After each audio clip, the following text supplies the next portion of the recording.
Now I have the center element laid out that I'm going to sew the 3 bias triangles. And I don't think it really matters whether you start from right to left or left to right, but I like to build these 3 before I put their sides on. So let me pick this up and show you one of the reasons that I love the AccuQuilt. And I'm not going to worry whether it's right side or wrong side right now because we're just showing you technique. I'm sewing on a machine that lets me have the ability to use my lift to go into my needle. So this point on this element is a perfect 1/4 of an inch. So let me tell you folks that if you have used a cutting method that delivers you perfection, why don't you want to follow through with that perfection in your sewing? Here's my 1/4 inch foot right here. I'm on a 5.5 millimeter, which I know a lot of you sew on a 9, but I still love the idea that my feed system is happy at a 5.5. And I like to start sewing with my needle in the down position and my presser foot in the down position. This point right here, which is a perfect 1/4, goes to my needle, which is a perfect 1/4. Do you see how that, that positioning is so critical? And I also have a mark on my tray, or you could draw it on your kitchen table or wherever you're sewing. And I'm down. Now I'm going to take a stitch or 2 right here, and I'm going to show you with the camera. I like to reference this space, this little gap right here. If you were sewing on a 9 millimeter machine, you would have a larger gap. On a 5.5 millimeter, I have just a skosh, and this is lined up. As long as I don't let any fabric creep over this, and you can watch this, and I'm going to sew pretty slow on this first one so you can see it. As long as there's no white that creeps into that valley, you see that? And I'm sewing pretty slow. And you have a term for that. I love this, and I call it daylight by the dog. I love that. So now I'd have a bigger dog if I was on a 9 millimeter because I would have a lot more feed dog over there. But you have to train your eye. You have to know where that 1/4 inch is. And let me just tell you something, my friends. Y'all can sew a scant 1/4 all day long if you want to. I just don't know where it is. I never sew a scant 1/4. I have a piece of equipment to sew a perfect 1/4. Correct. You've cut perfect. Let's sew as clean as we can to deliver the block. So see how nice this laid on there? Yes. Look at that, those little guys. And I'm using my freehand system, which gets me into this. Now I can sew off of that a little bit more if I want to. And I go smack into that. Now let me show you the pressing open. I just kind of do this with my nail. Right. Because I don't want to go to the iron yet. And the reason I don't want to go to the iron yet is I have open bias. And the minute that you stick the iron on there, I swear to you that guy goes out of shape. Yes. Now I'm going to put my other element on, and here's where you have a choice. And I have students ask me all the time, Kaye, would you turn this one around and go this way, or would you go this way? I tend in most cases to put the largest element back on top because it is telling me which way my seams are directed. Right. So I would have a tendency, and I'm going to show you 2 things. I'm going to pick this up and see that little seam sits right there, and look at this. Look how perfect that is. That's great.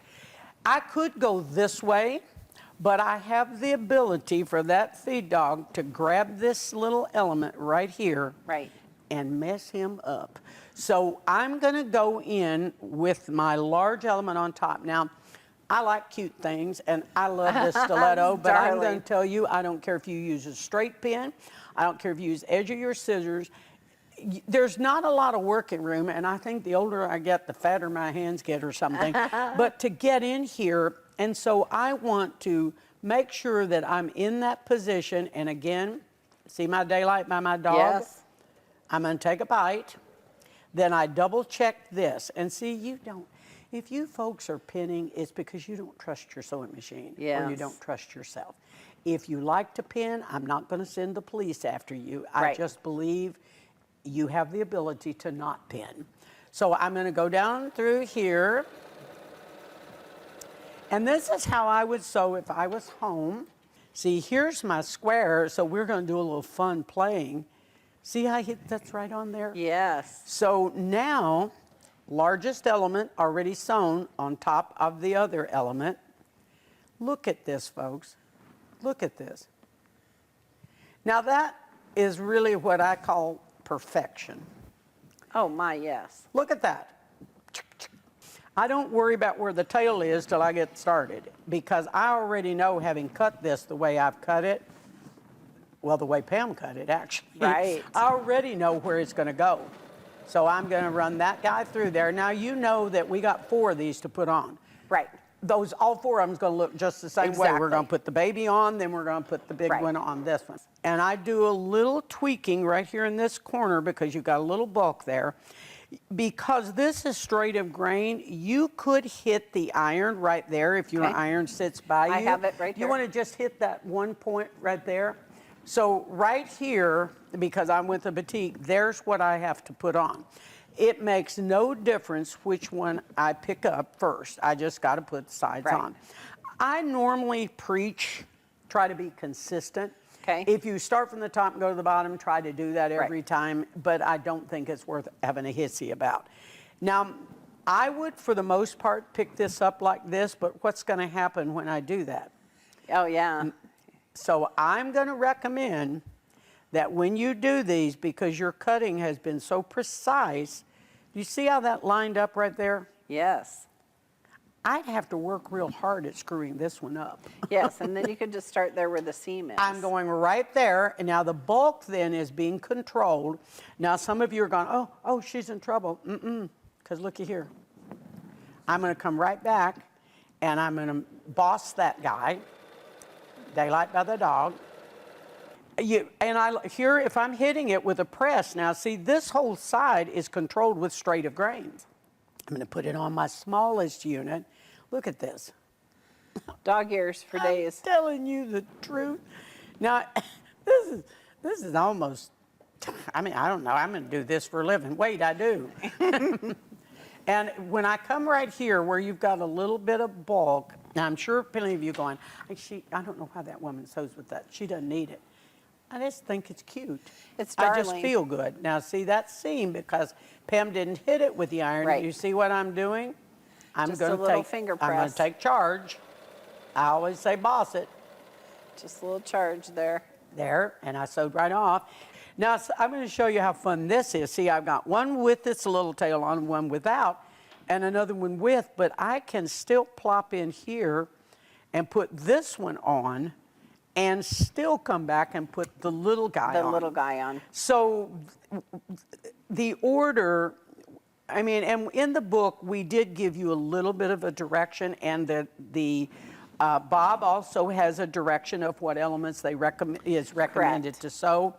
But I think you guys all know that none of that is like you're Well- not going to get arrested if you don't. And we're making 4 of each of the corner and the side units. Exactly. And so once you started to sew them, the order of, are you doing a side or are you doing a corner doesn't matter. Right. Exactly. Just make sure you're sewing those units together correctly. One square and 2 little half squares onto a larger half square. I kind of choose how I'm going to sew these. So because we need 4 for the block, I would have 4 of these with 4 of these ready to go, because when I come back, this guy's going to go on the bottom, and then my larger triangle is going to sit right there. Okay, so these are the corner units, and they're the same Perfect. in all 4 corners. Perfect. And here is our side unit. And you're going in the order that is the pattern. You're following the pattern. Perfect. Correct. And we did a 3-color block instead of 4. Exactly. So here's that center. Love the way Now, talk a little bit about changing that up, Kaye. See, what's so much fun about this is obviously they have their pattern, they can recolor it, but what I like, this guy's pretty fixed. Yes. He's not going to do much, but look what happens if I want to turn, and again, I did right and wrong side, so Right. ignore that. I didn't get a graded on that. There you go. I could change this completely, and if I kind of stuck this guy in the corner here, I could come in this way. And then do you see if I had another triangle laying in there? Oh, yes. I think we had some cut, but you'd see that I could have a whole nother shape there. And Right. what I love is letting these elements create new shapes. Yeah, we have an angle here for you. So if I laid one of these, do you see now how all of a Yes. sudden I get a whole new design that looks nothing like Odette? Right. And then this center could be built. I could build 4 of these instead of doing that center. I could take 4 of these and build a center. Yes. I could do 2 that way and the other 2 that way, and I'd have a completely different center. So once you've made the original Odette Block, I think the joy in this is creating, maybe you make a sampler and it's got all of those. And I Right. think what you can learn from patchwork and design in this is monumental. Right. I just really do. Right. I mean, I think it's a great way to learn that. Now, don't forget, quilters, that on the product page, there is a coloring sheet. So you could print out as many as you wanted and just practice coloring. You don't need any graph paper. We've already got some of that made. So be sure and check it out. And stay tuned because Kaye and I are going to show you some different blocks in different colorways that are just going to blow your mind.